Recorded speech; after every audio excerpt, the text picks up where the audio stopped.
Hello everyone, my name is SJ. I'm a certified crystal healer and shamanic earth medicine practitioner. And this is our Ask Me Anything. There were quite a few submissions ahead of this, so we have a few questions to get to. But don't hesitate to drop any other questions that you have in here live. Feel free to do that. And also, if anything comes up for you on replay, I don't want you to ever hesitate asking me on replay as well. So if you're watching on replay, just in the chat, go ahead and drop any messages there too that you may have. And then let me get these pulled up and we will begin. When you guys jump in, go ahead and say hello. Let me know that you can see and hear. Let me know where you're watching from. And let me see here, because I think a question might have been submitted here into the chat. Let me snag this question. Also, how is everyone feeling right now? What has been coming up for you this week? I'm always interested to see what energies everyone is kind of experiencing as well. So let me know, how has this week gone for you? And perhaps I can provide some support there if it has not been easy peasy, right? Sometimes it's not always easy and can take a bit of effort to move through, but certainly through crystal healing, shamanic earth medicine, there's always a way to move through those energies. And I think we're going here. Just want to drop this into crystalline.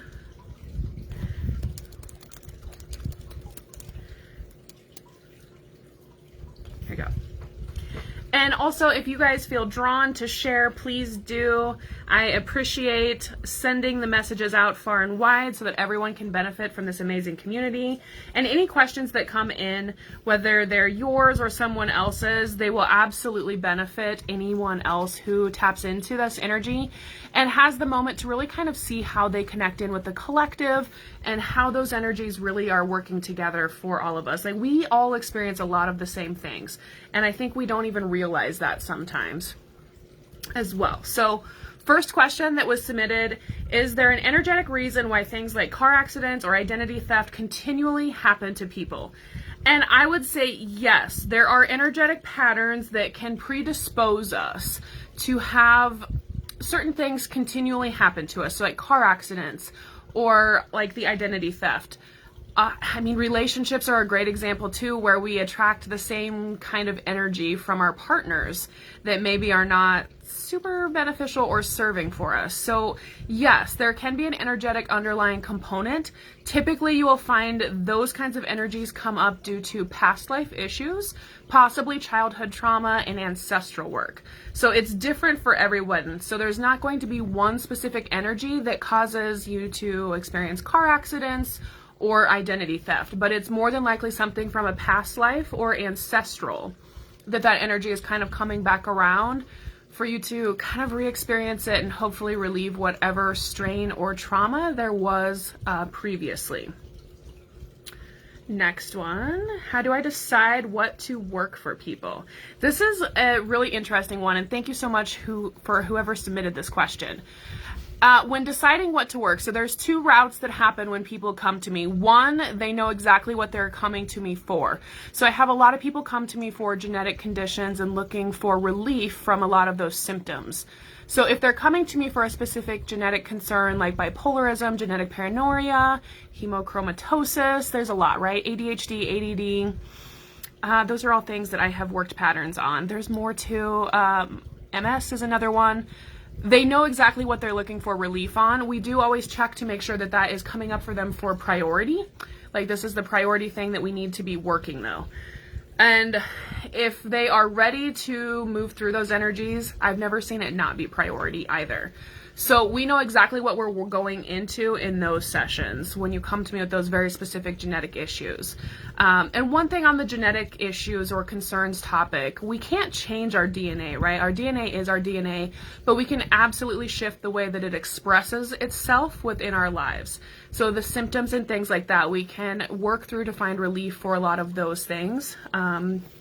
Most of those for me happen through crystal healing. There are shamanic journeying techniques though too to come in for those. Second route, right? People come to me and they just know that something's off. So they just want something to have a relief from. And in that moment, I'm going to look at your being at all three levels, physical, emotional, and the soul level. And we're going to find what the priority is to work through each of those levels. Sometimes those levels are all in harmony of what the priority is, and sometimes there is one of those layers that will take precedence over the others that we need to work.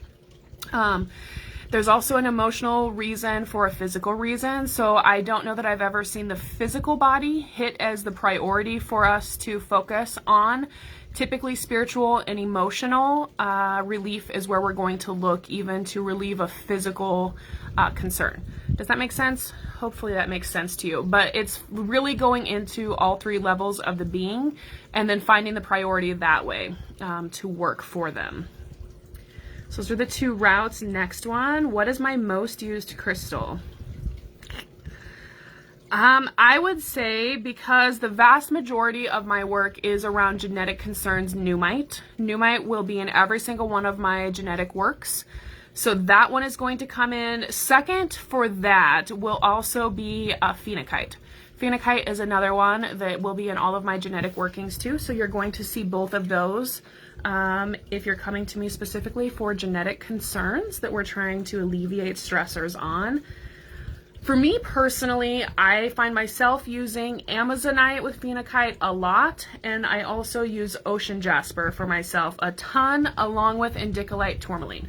Those are my three most used for myself. Amanda, welcome. Chelsea, I see you here too. Sherry, welcome. Thank you all for being here with me. You didn't have to submit your questions ahead of time. It just ensures that we get to them, because there were quite a few that were submitted. But if you have any questions, doesn't matter what it is, ask me and we will try to get to them tonight. So that is what tonight is for. Let's see. Next question is, what is one of the most powerful things a shamanic journey can achieve? Oh, shamanic journeys can achieve so much. I would say one of the most powerful shamanic journeys is to find out your dominant processing center. So even if you are not really into your psychic gifts, which I know many of you here are, so this is going to ring a little bit differently for each of those populations. But if you're not really into your psychic gifts, you're still, if you find where you dominantly process information and react based upon that processing system, you can really shift the way that you respond to those external stressors of the world. From a psychic standpoint, when you figure out what your dominant processing center is and you activate it and start really working those inner and outer wheels of that specific chakra center, you will find that it is much easier to tap into your psychic gifts consistently and also effectively.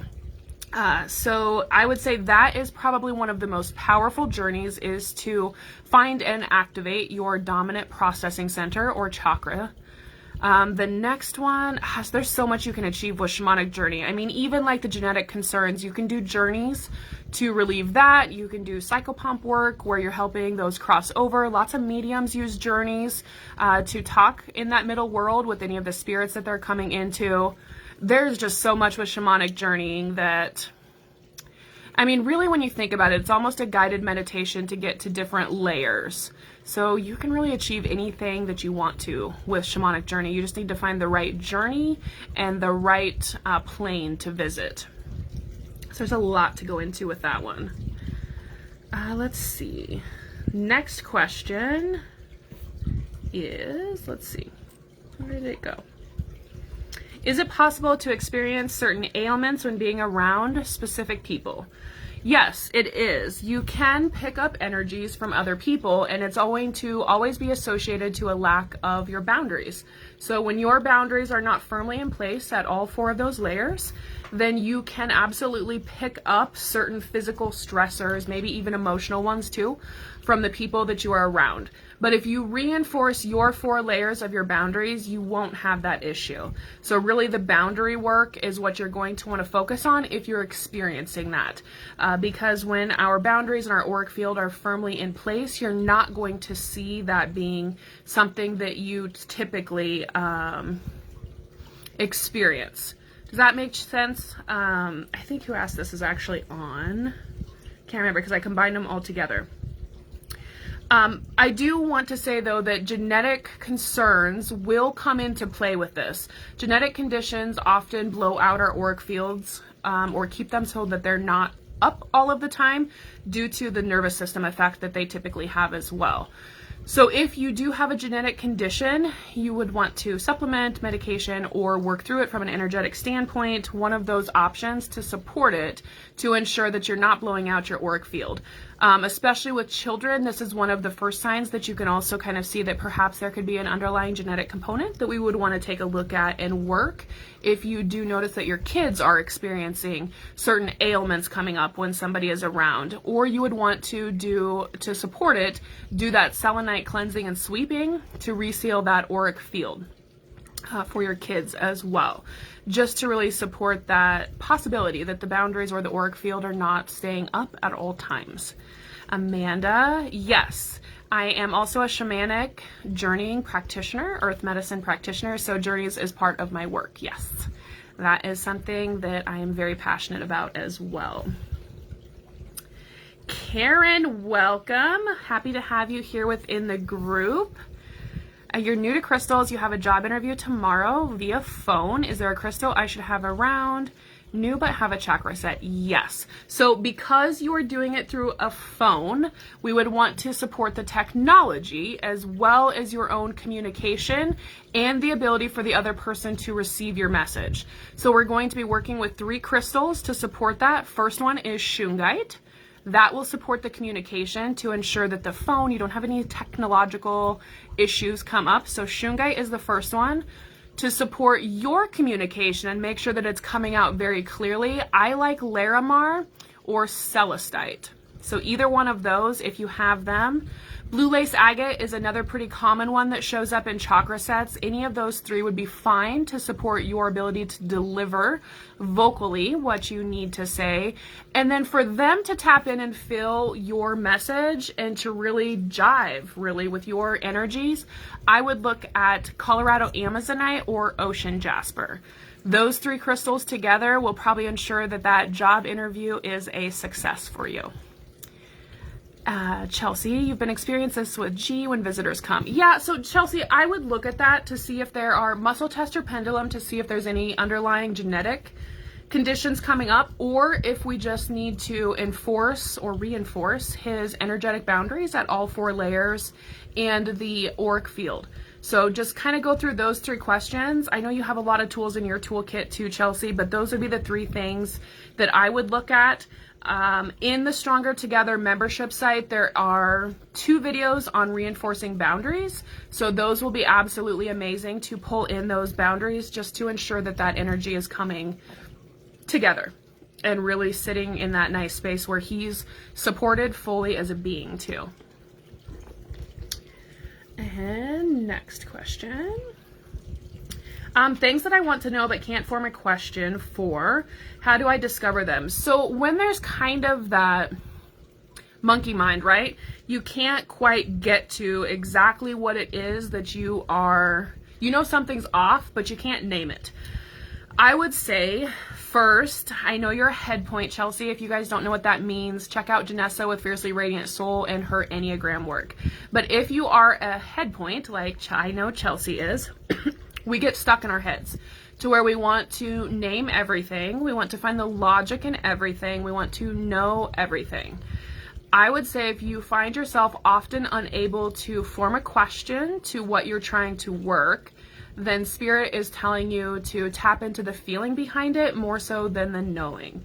So I would work with something like Ocean Jasper or Amazonite to drop back into your heart center. And that is another thing that I want to express as well, is that when you are trying to find an answer, especially spiritually, you don't do that from the head space. You need to drop down into your heart center. So once you're sitting in that heart center, kind of visualize that energy coming in through your back, processing in the center of your heart, and then allow the expression of it to come out the front. So the information, though, is going to come from the center, the inner wheel of that heart chakra. So when you're really trying to find an answer or a question to ask even, sure, you're going to think that question in your head, or you're going to be thinking about what it is that you want to work. Just send that energy down into your heart, though, and try to allow it to process within your heart space rather than your head space. Stay out of that crown and third eye space when you're really trying to get questions or answers that aren't flowing to you freely. It's more about hitting that heart space center than it is trying to logically work through them. So that should really help with trying to find those things. Yes, if you had a different question, reword it for me and I will certainly ask it. But yes, I was very drawn to answer in that manner. Next question is how to astral project. This is a good one, right? Because this is one of those things that lots of people want to be able to do, right? Astral projection, clairvoyance, those are kind of a lot of the fancy terms that we always want. The one thing with astral projection that I will say is that fear and fear of death specifically will prevent you from being able to astral project, because the one thing you're going to learn when you astral project is that you still have consciousness without the physical body. So if you have past life trauma, ancestral trauma, even childhood trauma where you genuinely have this fear of death, astral projection is probably not going to be something that is easily achieved for you. So we would want to work that fear of death and those limiting beliefs, that trauma response surrounding that, in order for you to get to that space of astral projection. Also, astral projection will naturally trigger past life, generational, ancestral, or childhood traumas. So oftentimes the psyche will lock those memories away into a nice little box in a cupboard and kind of try to pretend like it threw away the key. Well, the box is always there and the box can always be opened at any time. Astral projection will trigger that box to be opened. So if your psyche or your being knows you're not ready to tap into that Pandora's box, it's probably not going to allow you to astral project. Astral projection is that pure, straight, 100% consciousness. You leave the physical body and you're 100% in your collective consciousness, their soul, that spirit energy. So anything that is locked within the soul or the spirit, including traumas, will come to the forefront when you try to astral project. So those are all things that we would want to clean up if you're finding it difficult for you to astral project and that's something that you want. If you have more questions on astral projection, though, drop them in the chat and I can certainly elaborate more. Alexis, welcome. Happy to see you here as well. Astral projection is another one of those that through shamanic journeying, you can certainly start to flex that muscle a bit just by doing the journeys to like the middle world. Trying to get into, because the middle world is still present time. So from a shamanic journey standpoint, when you journey to the middle world, everything that is presently true is still going to be within the middle world. So when you're thinking about astral projection, traveling to the middle world is a form of astral projection. It's just going to have a different expression of that skill. So like remote viewing and things like that you'll hear people talk about, that's really happening in the middle world. That is where they are really seeing that energy come into place. And if this will scroll, let's see. What is the next question?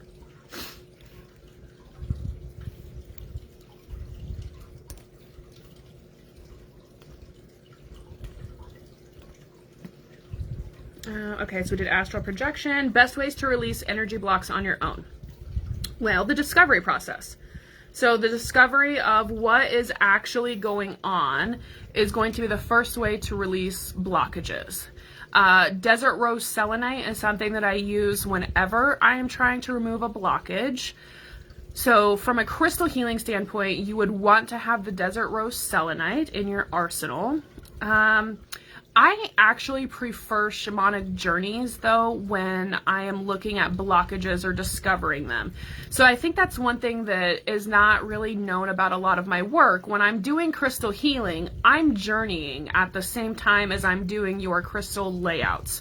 And that's how I really discover the information that comes in and know exactly which places to support and which blockages to remove, is I'm quite literally journeying throughout your body to see exactly where that stagnant or destructive energy lies, and then we're pulling it out through the journey process as well as facilitating the work with the crystals. So I think that's something that maybe is little known about how I go about crystal healing and shamanic journey. They're never two separate things for me, and they never have been. It has always been a process between the two where I've married the two energies to get the information. On your own, I really like, let me see if I have one sitting here. I really like I do. For blockage removal too, because our auric field is going to be the first place that we notice there's a problem, because it's our external energetic barrier. So I really like the natural auric quartz. This is a big one. I really like the natural auric quartz to work with, because when you're working with that, it's going to reinforce your auric field and your boundary layers all at the same time. So that will help with removing out any of the damage or blockages that could be within the auric field. And oftentimes when you heal the boundary issues or the auric field problems, you are also going to see that the physical, emotional, and relational boundaries are also going to come into harmony, and that's going to include within the physical body and the emotional body too. So if you guys have been following a little bit, you know that the energetic layers or boundaries that we work with, or that I work with for my modality, is the physical, the emotional, the relational, and the spiritual boundaries. The spiritual is going to be your outermost layer, so that auric, the natural auric quartz, is going to work on that field first, moving inward. That's a really great one.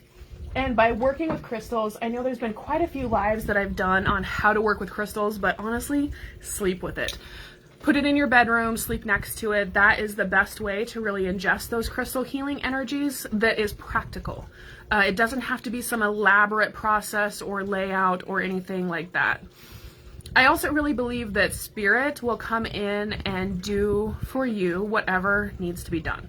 So reaching out to that higher self, your ancestors, angels, and spirit guides, that's going to be a way that you can really tap into that energy and ask for assistance so that you're supported through it by others, but still on your own, right? Because you're seeking that out all by yourself. So let's see, next one. What are my morning and nightly rituals like? My routine, I think I've said this on the last Ask Me Anything as well. Routine is the most important thing for me. So it's a ritual, sure, but it's my routine. So just like I brush my teeth every single morning, I'm absolutely going to sit with a crystal in the morning and meditate and make sure that I am prepared for the day. I also like to really ask what my priority for today is, energetically. What am I doing with my life today? I do like to do the light column activation as soon as I wake up, just to make sure that I'm connected to both the earth and source energy all at once. I find myself meditating kind of midday, just sitting in the energies of the day to see where maybe I could do some work, or what's been brought to my awareness that I've kind of missed. And then at night, I'm always going to do the return to me, the energy prayer, which I have shared with all of you lovelies too. And then you're going to see me typically do the auric field cleanse and seal with the selenite. I always sleep with a crystal, so I suppose that would be the end of my routine, is selecting the crystal that I'm going to work with. Whatever crystal I am sleeping with or meditating with throughout the day, it will be the same one for at least 3 days. Typically 3 to 5 days. I won't swap out crystals until then, so that my body has time to really come into harmony with that specific crystal energy, and that I'm not going to have you know, a little bit of crystal whiplash sometimes. If you go from something like carnelian, which is very energetic and uplifting, to something like a blue lace agate, you might get a little bit of energetic whiplash of, oh, I've got an upper and then a downer. So just making sure that you are cognizant and feeling into that energy when you're selecting your crystals. I also always say, though, if you just listen to your intuition, you're never going to go wrong. Your self, your higher self, knows which crystal you need to work with, or what journey you need to do, or what you need to meditate on. But I guess the moral of this story for me is create that routine and stick to it. Because once it becomes that routine, just like that post I shared, you just move through those levels to where it truly just becomes who you are. It's what you do, it's what you embody, and it's what you display to the world, because it's truly, truly you. So establishing that routine is super important. Oh, best crystals for Mercury conjunct Saturn. Well, so when Mercury conjuncts Saturn, it brings a ton of critical thinking into place where we're literally wanting to figure out everything. We want to dive into really serious and challenging mental thoughts and work. Like, we're kind of seeking out those challenges. But when we're doing that, you may also experience, I don't like the word failures, but lack of success with some of those projects you're taking on, or the intellectual trying to figure it out energy. And when that happens, sometimes you can really get into a space of a little bit of depression or negative thinking, overthinking, where you're kind of just running the rabbit hole. So some of that can come into place with the Mercury conjunct Saturn, to where if you hit that low, you may also really start to have communication issues with those you loved or those around you. And then a lot of those harsh and critical words can really kind of come up, to where you almost withdraw into that coldness and isolation, to where you just don't want to experience it. So if that is what you are experiencing, and that's what you're looking to have assistance navigating through, finding the priority of what it is you need to figure out is going to be important. That would be the first thing that I would look into, is see if you can find your priority and then work with just that prioritized energy. And then with that, if you are kind of experiencing some of that mental brain drain, I would go to things like rhodonite, rhodochrosite, the smoky Congo citrines. These are amazing. They'll bring back that joyfulness, but also the grounded energy, to where you're going to feel very stabilized and supported, which is going to decrease out a lot of that like depressive or sadness energy that can come in when you feel overwhelmed. So those smoky Congo citrines are amazing. I like the Congo citrine for this work too, because Mercury conjunct Saturn is really focused on relationships, and a lot of familial relationships, or those relationships that you are very invested in. And the Congo citrine taps into that type of energy too. So I like citrine, but for specifically Mercury conjunct Saturn energy, I like the Congo smoky citrine better than any of the Brazilian or Uruguayan or any of the other locales of citrine that you can get. I also really love watermelon tourmaline with lepidolite. Lepidolite's going to calm down a lot of that depressive energy, but watermelon tourmaline is going to make sure that you're staying in your heart space and really open to receive information and give it from your heart space too, rather than your head space. For me, with that Mercury conjunct Saturn, I feel like we need to get out of our heads, even though that's where we're directed to be. So if you feel that conflict coming up, dropping back into that heart space rather than your head space is really going to be what you need to do. And with doing that, the watermelon tourmaline will support that really beautifully, along with the lepidolite, making sure that you're centered and not almost in like a manic stage. Because when I think of the energies between Mercury conjunct Saturn, it lulls in between that manic stage versus the low lows of depression, and you kind of get that spiritual whiplash from that energy. So when we're doing that, the watermelon tourmaline with lepidolite, also epido, natural epido, is going to be fantastic for that energy too. So those I would say are going to be my 3 main ones, is the smoky Congo citrine, the watermelon tourmaline with lepidolite, and epido. Those will be the 3 that I think will be able to support you through this the most if you do feel like you're hitting those manic stages and the lows of like the depressive energy that comes in with it too. If you're just needing that prioritization, then go to the rhodochrosite or the rhodonite. Those 2 will support that energy really, really nicely. Chelsea, do you have any smoky Congo citrine? I do. Or watermelon tourmaline. I think I have both. I know I have a really large watermelon tourmaline, but I think I have smaller ones as well that just came in. So certainly, I think those are both available. And let's see, crystals to encourage healthy communication and interactions with others. I love this question because it depends. It depends on what your communication barriers are and why you have them. So probably if you Google search this, you're going to come up with a whole bunch of like blue stones, right? Like you're going to come up with anything associated to the throat chakra. Our communication issues don't originate in the throat chakra. That's just how we express the dysfunction. So that's something that I really want you to take home from this question. So I'm just going to repeat the question. Crystals to encourage healthy communications and interactions with others. The throat chakra is the expression of the energy. It is not the root cause of the energy, though. It is just how the dysfunction is expressed, or lack of dysfunction. It can also be how harmony is expressed, but it's the expression and it's not the root cause. So if you are having communication issues or interactions with others, I don't go towards blue stones to ever support that work, because it's never going to be the originating chakra that is the problem. And I like to treat the root cause rather than just mask the symptoms. And I feel like when we move to just supporting the throat chakra when there's communication issues, we're masking symptoms. Nothing more than that. One caveat to that is there are many stones that grow together with blue stones. So if you are looking at something like diopside with chrysocolla, that is a beautiful combination to support communication issues if there is a concern with the heart chakra. So if somebody, and what do I mean by that, right? Because that's kind of out there.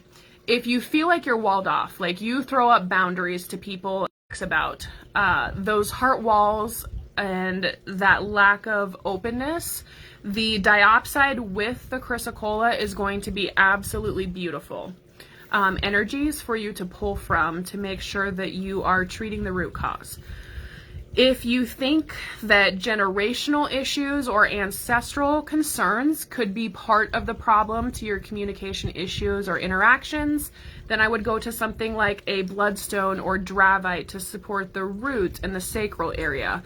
More of those ancestral things. So it's kind of a loaded question because it truly does depend on what the underlying root cause is. So there can be many different reasons for that. I would recommend that you muscle test or pendulum to see which chakra system, so root, sacral, solar, heart, throat, third eye, or crown, which one of those is the priority or the root cause for the communication and interaction dysfunction with X person. Once you have that information, then we could go from there on what exactly to support. If I'm just going to move up the chakra system with some general recommendations for the root, dravite, for the sacral, bloodstone, for the solar plexus, I like ocean jasper that is green and yellow. The Congo citrine for sure could fall at the solar plexus as well. From the heart chakra, Colorado Amazonite, hands down. If the throat chakra is something that, like if you have a lot of anger and we need to get through the anger layer before we can get to the root cause, then I would say aquamarine is a great support to get through that anger barrier or that energy. From a third eye standpoint, I really, really like watermelon tourmaline with lepidolite again, just because it's going to keep that mind connected to the heart. From a crown chakra standpoint, I like celestite. I also really like lithium quartz. I like Herkimer diamonds. I like moldavite for the crown as well. If you find that the root cause is the crown chakra, If that's what's coming up for you, I would say we're probably dealing with past life issues. Typically, if the crown is the priority for a relational communication or interaction issue, it's a past life issue, and we're going to see that display itself at the crown chakra. So just a little bit more info on that. Next one. Can putting an activated crystal grid on a selenite plate clear the intentions, or would it keep it charged? So for me, selenite is not charging, it is cleansing. So they're amazing to have on your grids for the center stone, because what it does is it ensures that that center stone, any gunk that the center stone picks up, it's going to be transferred from the center stone into the selenite, excuse me. So it's not going to clear out your intentions. It's going to keep that center stone functioning optimally for a longer period of time. Now, I'm not a follower of the selenite never has to be cleansed. I mean, it's a stone, so even scientifically, it can come out of resonance and harmony just like any other stone. It just doesn't do it as quickly as the other stones. Kyanite is another one that holds its optimal state of resonance so much longer than any of the other crystals. Those two really do kind of hold their own in that energetic standpoint. So you would want to use them to support your center stone in your grid, but it's not going to amplify the energy within the grid. Does that make sense, Chelsea? Because I think this was your submission as well. I love them though for center grids just because they do pull off any stagnation that the center stone is picking up. So it does ensure that your grid is going to stay functioning for you longer. I would say though, I would still never ever go longer than 2 weeks without reactivating a grid. That's kind of my max tap out time if we want to make sure that it's still functioning optimally.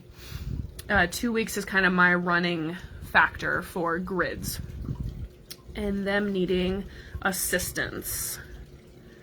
And then last question that was submitted, how to set boundaries with spirits in the home after setting boundaries already on top of the grid. It's not about setting boundaries with the home, it's about setting the boundaries for you. So you need to ensure that your energetic boundaries at all layers, and specifically the relational and the spiritual boundaries, are 100% intact. And you need to do that for everyone within your home, because here's the thing, right? Spirits are here. Spirits live in this plane just like we do. So asking them to fully remove themselves from this plane is probably not something that we are capable of, but we can set boundaries, energetic boundaries around ourselves of how they are allowed to interact with us. We don't have to allow interactions that we aren't open to or that we don't want. So when we do that, I like the home grids because it amplifies your energetic boundary intentions of yourself and the inhabitants of your home. But you want to make sure that your own specific boundaries, all 4 of those layers, match the intention of your grid and that it is staying up 100% of the time. So hopefully that makes sense, but it really is about the energetic boundaries, and your grid is amplifying the intention of those energetic boundaries as well. Now with your own personal space, especially if you are like me and you work from home, so you are consistently tapping into energies of, that are higher, right? They're just higher vibrations. I don't do mediumship work, but certainly during shamanic journeys, those who have passed absolutely come in. I do a lot of ancestral work though, which, I mean, my ancestors are past too. So if you're doing that kind of work within your home, you have to make sure that you are opening that energy to receive it when you want to, and then you are closing the door when you are done with it. And that again is the boundary. So you open to receive information, but then you close that door when you're done. And I see your comment, G has been seeing a man in his room nightly. That could be an expression of his own clairvoyance. So we would want to work with him to have him ask his higher self to ensure that, and you can do this with him, like you can set this intention. I had to do this with Scarlett as well. She started seeing those who have passed some of which were our ancestors. So talking to her about who they were, letting her know, you know, that they're here to help. But it was that conversation. And then we set the energetic boundary that she is not currently at a stage where she is open to receive these types of interactions. So we are closing that door. And when she is ready to open that door, I will teach her how to open that door then, but she's just not ready for that right now. So Chelsea, that's what I would say. I'm not getting bad energy off of this man that he's seeing in his room nightly. I actually feel like it's an ancestral from dad's side that's coming in. So from a psychic hit standpoint, I don't think you have anything to worry here for like negative things coming in, but you need to have him close that energetic door, that boundary, because he's not ready to receive these messages right now. And when you do that, I think you will really see this kind of go away for him, because that's the great thing about spirit, right? Like, it truly does listen. We just have to be able to send that energy or even vocalize it in a manner that spirit can receive, so that they know how we want to receive our messages, when we want to receive them, and when we are not open to receive them. Certainly setting that boundary with Scarlett. She's never had those interactions again. So that's where I would start. From a crystal standpoint to support boundary work, I really, really like Numite. Numite is one that is fabulous. I also, from a protective stone, I like smoky quartz with spessartine garnet. That will just help reinforce those boundaries. And again, I mean, I sound like a broken record on this, but natural aura quartz, just to enforce his auric field boundaries of what's okay and what's not okay, is really, really going to help from that standpoint too. So those are all things that I would look at. Chelsea, we've set boundaries, but this is not something we have done yet. Yeah, so try that. Let me know how that goes. That work went really, really well for Scarlett, so I don't see why it wouldn't work for you as well. And G is certainly older than Scarlett, so he's definitely old enough to be able to feel that energy and tap into it too. So I bet that will be truly life-changing for him to have that support. And with that, that was the last of the questions that were submitted to me prior to the live. So I'll give you just a few moments. Anything else that has intrigued your interest, sparked questions, definitely drop it in the chat and I'm happy to get to them. Oh, I'm wearing it too. Labradorite, Chelsea, is another one. I knew there was a third one that I was thinking about. Look at labradorites too for him. That will also help with those spiritual energetic boundaries and making sure that it's almost like a mirroring effect. I mean, you can kind of see it in the light, right? It'll just send energies back to whence they came when we're not open to receive them. So labradorite is really, really good at making sure that we don't receive things that we don't want. Psychically, protective-wise, labradorite is one of the best protection stones for psychics. So look at that too. And I think you have labradorite too. If not, it's super easy to find. But that is one that I would look at for him too. It's definitely gentle enough for children to sleep with. Each of my kids have one at the top of their beds. So certainly look at that too.